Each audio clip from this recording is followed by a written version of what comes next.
The United Nations 30th Conference of Parties, that is COP30, begins in Belém, Brazil on 10th of November. It marks the decade since the Paris Climate Pact came into force. A lot has changed since the landmark treaty was adopted, and at the same time, the needle hasn't moved much on several long-standing climate issues. Indigenous leaders from Andes arrived in Belém to attend the COP30 climate summit. Their main goal was to demand a greater say in how their territories are managed as climate change escalates and industries including mining, oil drilling and logging press deeper into forests.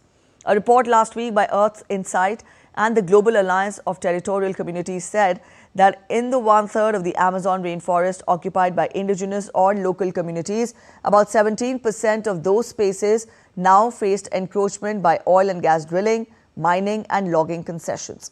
In the run-up to COP30, more than 60 countries have submitted revised climate action plans. However, by all accounts, collective ambition will not be enough to keep global warming below the threshold set at Paris.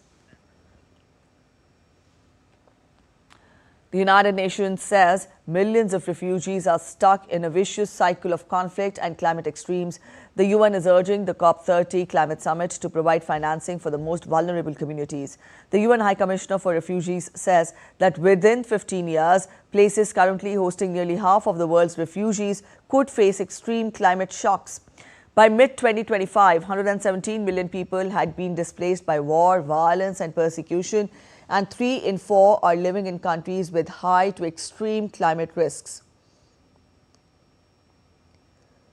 The agency says extreme weather is destroying homes and forcing families who already fled violence to flee again. UNHCR warns that refugee camps in Africa could face nearly 200 days of hazardous heat per year. The report also highlights funding cuts, including by the United States, and says that this is limiting protection. UNHCR is calling on COP30 to deliver real action and real climate finance.